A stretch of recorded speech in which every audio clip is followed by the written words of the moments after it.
नमस्कार दोस्तों। तो हम पढ़ रहे थे स्थल मंडल, ठीक है ना। तो आइए, ये पार्ट 2 वीडियो है। तो हमने जो है कहाँ तक पढ़ लिया था मैं आपको दिखाता हूँ, ठीक है ना। तो हमें पढ़ना शुरू करना है, पर्वत पढ़ना, ठीक है ना। पर्वत, तो आइए हम पर्वत से पढ़ना शुरू करते हैं और यहाँ से, ठीक है ना। तो देखिए, पर्वत मरुस्थल द्वितीय क्षेत्र के उच्चावच है। भूमि का ऐसा भाग जो निकट के धरातल से अत्यधिक ऊंचाई में उठा हो या तो अकेले ऊंचा हो अथवा श्रेणी में अथवा श्रृंखला में हो, ठीक है, तो पर्वत कहलाता है। कुछ भूगोलविद 600 मीटर से अधिक की ऊंचाई को जो है वो पर्वत की संज्ञा देते हैं और उससे नीचे के उठे भाग को पहाड़ियों की संज्ञा देते हैं। समस्त भूपटल के लगभग 26% भूभाग पर पर्वत एवं पहाड़ियों का विस्तार है, ठीक है। तो देखिए, उसका पहला पॉइंट क्या है, पर्वतन क्या होता है, ठीक है ना। ओरोगेनेसिस क्या होता है। तो प्रक्रमों के समूह जिनके द्वारा सामूहिक रूप से पर्वत क्रम का निर्माण होता है उनको हम क्या कहते हैं, पर्वतन कहते हैं, ठीक है। दूसरा देखिए, निर्माण प्रक्रिया के आधार पर पर्वतों का वर्गीकरण, classification of mountains on the basis of origin, ठीक है। तो निर्माण प्रक्रिया के आधार पर पर्वतों को निम्नलिखित रूप से विभाजित किया जाता है। पहला है वलित पर्वत। वलित पर्वत यानी कि इसे कहते हैं फोल्डेड माउंटेन। तो ये क्या होता है दोस्तों तो पृथ्वी की आंतरिक शक्तियों द्वारा जब चट्टानों में मोड़ या वलन पड़ जाते हैं तो उन्हें मोड़दार या वलित पर्वत कहते हैं। इनका निर्माण भूसंनतियों में होता है जिसे पर्वतों का पालना कहते हैं। ये विश्व में प्रमुख पर्वत तंत्र हैं तथा सबसे युवा पर्वत है, ठीक ना। तो वलित पर्वत के उदाहरण देख लीजिए कौन कौन से। जैसे यूरोप में आल्पस जो पर्वत है वो वलित पर्वत का उदाहरण है, ठीक है ना। एशिया में हिमालय, अफ्रीका में एटलस पर्वत, ऑस्ट्रेलिया का ग्रेट डिवाइडिंग रेंज, दक्षिण अमेरिका का जो एंडीज पर्वत और उत्तरी अमेरिका का रॉकी पर्वत, ये सभी जो पर्वत है वो वलित पर्वत यानी कि फोल्डेड माउंटेन्स के उदाहरण हैं, ठीक है। उसके बाद देखते हैं भ्रंशोत्थ पर्वत, ब्लॉक माउंटेन्स। तो पृथ्वी की आंतरिक शक्तियों के प्रभाव से धरातल पर विकसित दो समानांतर भ्रंशों के भ्रंश तलों के सहारे उत्थित स्थल खंड भ्रंशोत्थ पर्वत के रूप में विकसित होते हैं, ठीक है। जैसे उदाहरण में भारत में जो नीलगिरी का पर्वत है, कैलिफोर्निया में सियरा नेवादा का पर्वत है, पाकिस्तान में साल्ट रेंज है, जर्मनी का ब्लैक फॉरेस्ट माउंटेन, ठीक है। तो ये सारे जो है वो ब्लॉक माउंटेन्स के उदाहरण हैं, ठीक है। अगला है दोस्तों ज्वालामुखी पर्वत, ठीक है। तो यानी कि ओल्केनिक माउंटेन्स। तो लावा एवं पायरोक्लास्टिक पदार्थों के निष्कासन से ज्वालामुखी पर्वत बनते हैं। यदि ये लंबे समय तक जारी रहते हैं तो इनसे अति विशाल ज्वालामुखी अंबार बन जाता है। जैसे उदाहरण के लिए अफ्रीका में जो किलिमंजारो है, संयुक्त राज्य अमेरिका में माउंट रेनियर है, हुड और शास्ता, जापान में फ्यूजियामा, एंडीज का कोटोपैक्सी, चिली का एकांकागुआ, ठीक है ना। तो ये सारे जो है वो ज्वालामुखी पर्वत के उदाहरण हैं। उसके बाद है गुंबदाकार पर्वत, डोमेड माउंटेन्स, ठीक है ना। तो जब पृथ्वी के धरातलीय भाग में 4 के आकार में उभार होने से धरातलीय भाग ऊपर उठ जाता है तो उसे गुंबदनुमा पर्वत कहा जाता है। जैसे संयुक्त राज्य अमेरिका की ब्लैक पहाड़ियाँ, सिनसिनाती उभार और हेनरी पर्वत, ठीक है। उसके बाद है अवशिष्ट पर्वत, रेजिडुअल माउंटेन्स, ठीक है। तो देखिए क्या होता है ये, वे पर्वत जो एक लंबे समय अंतराल में अपरदन की प्रक्रिया द्वारा काट छांट से बनते हैं अवशिष्ट पर्वत कहलाते हैं, ठीक है ना। अपरदन की प्रक्रिया द्वारा काट छांट से जो बनते हैं उन्हें अवशिष्ट पर्वत यानी कि रेजिडुअल माउंटेन्स कहते हैं। जैसे उदाहरण में भारत में विंध्याचल पर्वत, अरावली पर्वत और सतपुड़ा पर्वत। तो विंध्याचल, अरावली और सतपुड़ा ये तीनों जो है वो अवशिष्ट पर्वत के उदाहरण हैं, ठीक है ना। देखिए इंपॉर्टेंट पॉइंट्स हैं। अफ्रीका का सर्वोच्च पर्वत शिखर माउंट किलिमंजारो है, ठीक है ना। माउंट ब्लैक आल्पस पर्वत का सर्वोच्च शिखर है, याद रखिएगा जो माउंट ब्लैक है वो आल्पस पर्वत का सर्वोच्च शिखर है जो यूरोप में स्थित है। व्हाइट पर्वत कैलिफोर्निया में स्थित है, याद रखिएगा व्हाइट पर्वत कैलिफोर्निया में स्थित है, ठीक है। और विश्व की सर्वाधिक लंबी पर्वत श्रृंखला कौन सी है, एंडीज 7000 किलोमीटर। उसके बाद है रॉकी 4800 किलोमीटर और उसके बाद है हिमालय 2500 किलोमीटर। तो सर्वाधिक लंबी कौन सी है, एंडीज है, उसके बाद रॉकी पर्वतमाला है, उसके बाद हिमालय पर्वतमाला है, ठीक है ना। तो लंबाई भी याद रखिएगा 7000 किलोमीटर एंडीज का है, रॉकी का 4800 और हिमालय का 2500 किलोमीटर, ठीक है। उसके बाद देखिए मोनाकी पर्वत जो कि हवाई द्वीप पर है। मोनाकी पर्वत हवाई द्वीप सागर नीतन के आधार पर विश्व का सर्वाधिक ऊंचा पर्वत है, ठीक है ना, समुद्र तल के हिसाब से। तो हिमालय के बाद एंडीज विश्व का सबसे ऊंचा पर्वत है। ऊंचाई में बात करें तो हिमालय के बाद एंडीज जो है विश्व का सबसे ऊंचा पर्वत है, लेकिन अगर लंबाई की बात करेंगे तो एंडीज जो है वो सबसे लंबा है, ठीक है। विश्व का सबसे प्राचीन अरावली पर्वत है, सबसे प्राचीन अरावली, ठीक है। इसकी रचना प्री कैम्ब्रियन काल में हुई, याद रखिएगा जो अरावली पर्वतमाला है उसकी रचना प्री कैम्ब्रियन काल में हुई थी, ठीक है। विश्व में अवशिष्ट पर्वतों की संख्या सर्वाधिक है। आल्पस पर्वत फ्रांस, इटली, स्विट्जरलैंड तथा ऑस्ट्रिया में विस्तृत है, ठीक है, याद रखिएगा आल्पस पर्वत फ्रांस, इटली, स्विट्जरलैंड और ऑस्ट्रिया में विस्तृत है। अफ्रीका का एटलस पर्वत मोरक्को, अल्जीरिया एवं ट्यूनीशिया में विस्तृत है। ठीक है, अफ्रीका का एटलस पर्वत मोरक्को, अल्जीरिया एवं ट्यूनीशिया में विस्तृत है। ठीक है, आज दोस्तों पढ़ते हैं पठार। प्लेट्यू क्या होता है, ठीक है ना। तो पठार धरातल पर स्थित सपाट शीर्ष, मंद ढाल और विस्तृत आधार वाले स्थल रूप होते हैं।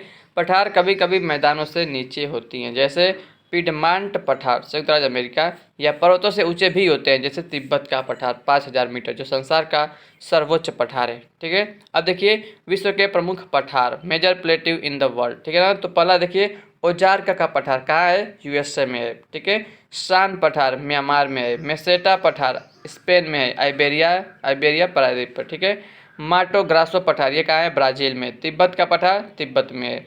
ब्राज़ील का पठार ब्राज़ील में है।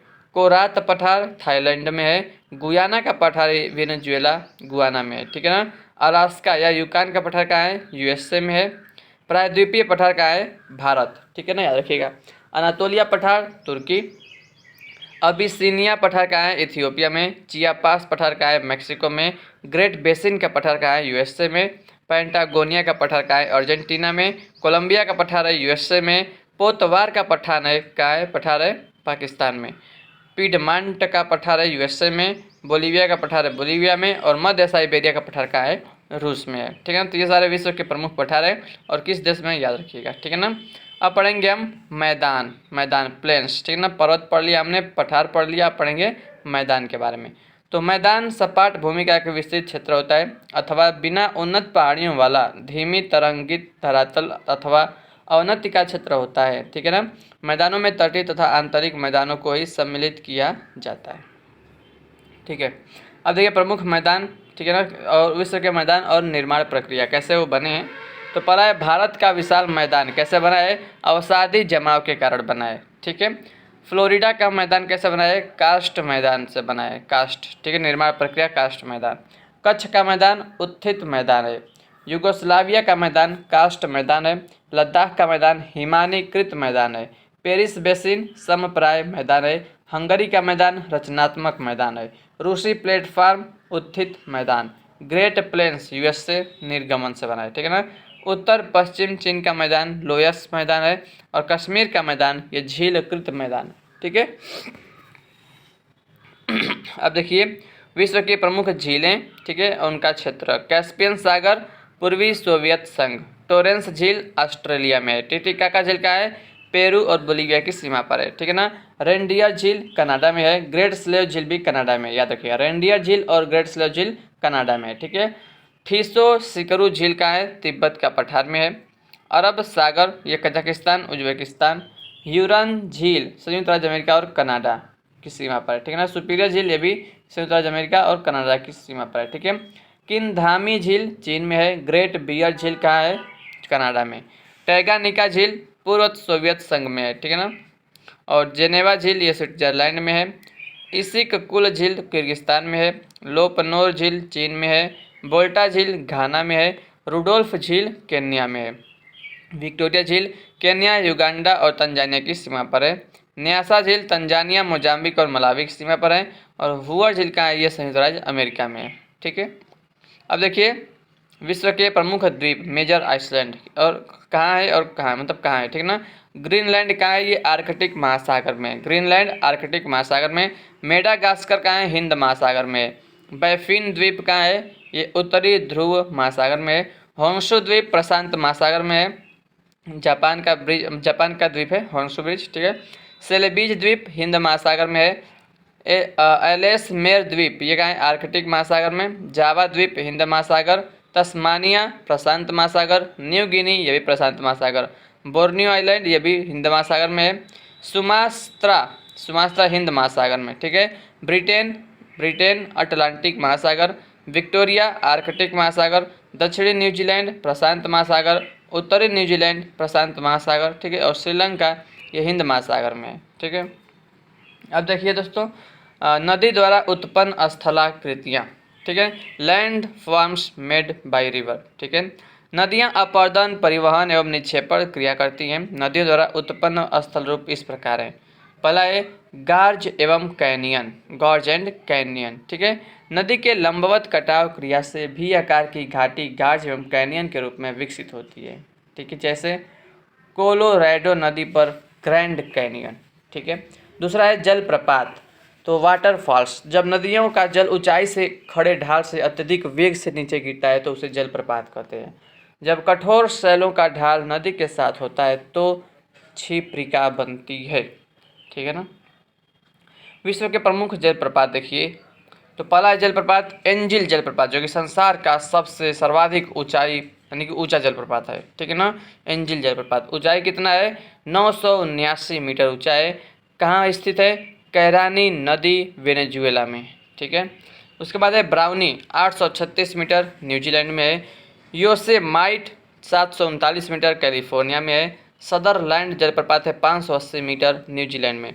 नियाग्रा जलप्रपात याद रखिएगा 51 मीटर यूएसए और कनाडा में है। विक्टोरिया जलप्रपात 108 मीटर जाम्बेजी नदी जिम्बाब्वे में है। उसके बाद है, ठीक है, उसके बाद है टुगेला 948 मीटर दक्षिण अफ्रीका।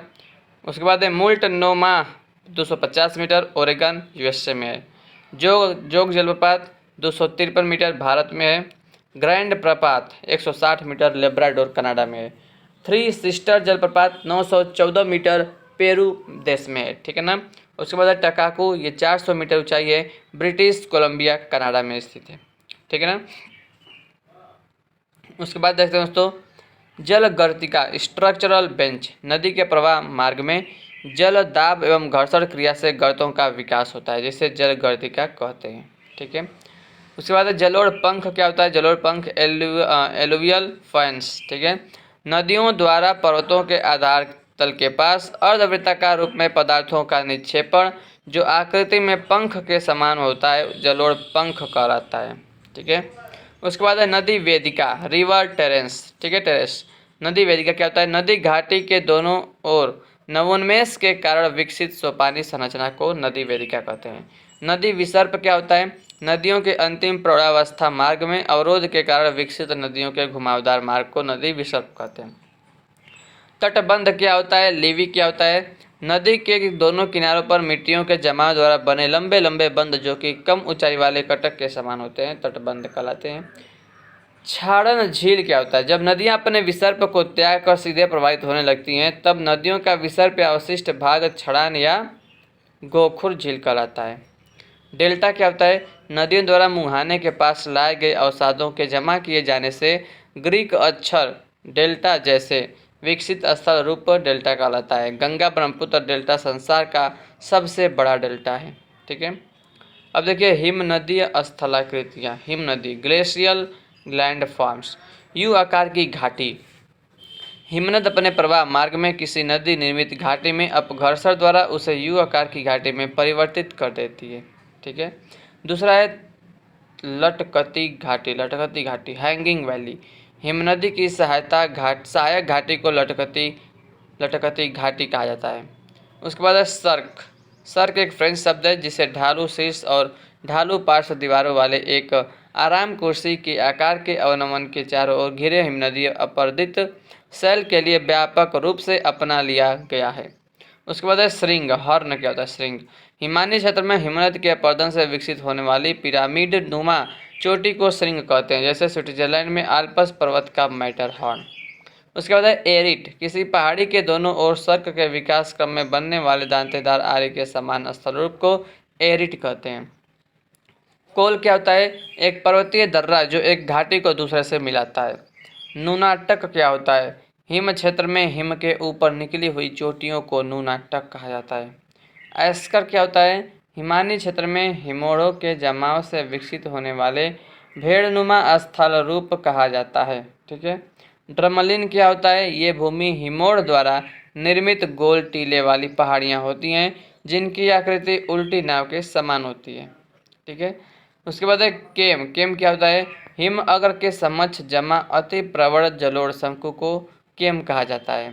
ठीक है। उसके बाद है फियोर्ड, ये सागर में डूबी हुई हिमनदी आकृति है जो लंबे ढालू पार्श्वीय तटीय प्रवेश मार्ग होते हैं जो सागर के निकट के पर्वतीय क्षेत्र में पूर्व में विद्यमान नदी प्रणाली में तीव्र हिमनद के कारण विकसित होते हैं। ठीक है। अब देखिए दोस्तों, वायुड़ स्थलाकृतियाँ। ठीक है ना। तो जीवगेन क्या होता है? कोमल पदार्थों के अधोर्धन स्तंभ के ऊपर अधिक अवरोधी शैलों का टिका हुआ ढेर जीवगेन कहलाता है। वातागर्त क्या होता है? गतिशील वायु के अपघर्षण एवं अपवाहन क्रिया से विकसित होने वाले गर्त वातागर्त कहलाते हैं। इनसेल बर्ग क्या होता है?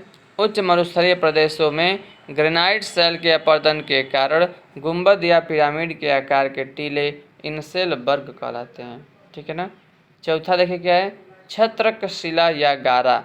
मरुस्थलीय भागों में वायु के मार्ग में आने वाली चट्टानी खंड अपरदन क्रिया से छतरी नुमा आकृति धारण कर लेते हैं, जिन्हें छत्रक शिला कहते हैं। यारडांग क्या होता है? यारडांग अति प्रौढ़ गहराई में अपरदन प्रलंबी शैल कटक होती हैं, जो एक दूसरे से कोमल शैलों में काटे गए लंबे गलियारे द्वारा अलग हुई होती हैं। भूस्तंभ क्या होता है? वायु अपरदन द्वारा चट्टानों से विकसित शैल स्तंभ, जिसका ऊपरी भाग कठोर और निचला भाग मुलायम होता है, भूस्तंभ कहलाता है। ठीक है। लोयस क्या होता है? मरुस्थलीय क्षेत्रों को बाहर पवन द्वारा उड़ाकर लाए गए महीन कणों के वृहद जमाव को लोयस कहते हैं। बरखान क्या होता है? शुष्क प्रदेशों में विकसित होने वाले अनुप्रस्थ बालुका स्तूपों को बरखान कहा जाता है। ठीक है ना। अब देखिए भौमजल स्थलाकृतियाँ। भौमजल तो काष्ठ गुफा क्या होता है? चूना पत्थर चट्टानी क्षेत्र में चुनाग के विलयन क्रिया द्वारा विकसित गुफा को काष्ठ गुफा कहते हैं। उसके बाद है स्टैलेक्टाइट्स एवं स्टैलेग्माइट। ठीक है। युवाला क्या होता है? चूना के विलयन क्रिया से काष्ठ गुफा में विकसित आकाशीय स्तंभ को स्टैलेक्टाइट्स तथा धरातलीय स्तंभ को स्टैलेग्माइट कहा जाता है। ठीक है ना। आकाशीय स्तंभ को स्टैलेक्टाइट्स कहते हैं और धरातलीय स्तंभ को स्टैलेग्माइट कहते हैं। ठीक है ना। उसके बाद है पोल्जे। पोल्जे क्या होता है? चूना प्रस्तर क्षेत्र में एक बृहद धरातल धसाव को युवाला कहा जाता है। युवाला। और उसके बाद देखिए दोस्तों, ये थोड़ा सा गलत मैं कर दिया, मतलब देखिए दूसरा वाला में ही युवाला था। ठीक है ना। और जो ये लैपिज लिखा है, ये लैपिज और जो है ये पोल्जे का उदाहरण है। पोल्जे का जब कई युवाला मिल जाते हैं तो अत्यंत विशाल खाइयाँ बनती हैं, जिन्हें पोल्जे कहा जाता है। ठीक है ना। उसके बाद देखिए धौलरुंद्र क्या होता है? चूना प्रस्तर में एक बेलनाकार छिद्र धसाव या गर्त धौलरुंद्र कहलाता है। उसके बाद है डोलाइन। डोलाइन क्या होता है? जब धौलरुंद्र निरंतर घोल होते रहने के कारण जो है बड़े धसाओं के रूप में बड़े होते हैं, तो इन्हें डोलाइन कहा जाता है। ठीक है। उसके बाद देखिए तटीय स्थलाकृतियाँ। तटीय क्लिफ। सागरीय तरंगों द्वारा अपरदन से जब कोई सागर तट एकदम सीधा खड़ा होता है तो उसे तटीय भृग या क्लिफ कहा जाता है। दूसरा है तटीय कंदरा। सागरीय तरंगों के अपरदन क्रिया से विकसित चट्टानी खो को कंदरा कहते हैं। ठीक है। तीसरा है स्टैक। प्राकृतिक मेहराब के ध्वस्त होने के चट्टान का अगला भाग समुद्री जल के बीच एक स्तंभ की भांति खड़ा रहता है, जिसे स्टैक कहा जाता है। ठीक है। चौथा है पुलीन। तटवर्ती क्षेत्रों में सागरीय तरंगों के अपरदन से प्राप्त रेतों के जमाव से विकसित बालुकामय मैदानों को पुलीन कहते हैं। ठीक है। उसके बाद है टोम्बोलो। तो तट के किसी द्वीप या शीर्ष स्थल से किसी द्वीप को मिलाने वाली रोधिका को टोम्बोलो कहते हैं। ठीक है दोस्तों, तो हमने पूरा पढ़ लिया है। ठीक है ना। स्थल मंडल पूरा पढ़ लिया। ये पार्ट 2 वीडियो था। पार्ट 1 आपने नहीं देखा तो जरूर उसको देख लीजिएगा। ठीक है दोस्तों, कैसा लगा आपको वीडियो कमेंट करके जरूर बताइएगा। अच्छा लगा तो वीडियो को लाइक करिएगा, शेयर करिएगा। ठीक है दोस्तों, चैनल पर नए तो चैनल को सब्सक्राइब करिएगा। मिलते हैं आपसे अगले वीडियो में, तब तक के लिए जय हिंद, जय भारत, वंदे मातरम।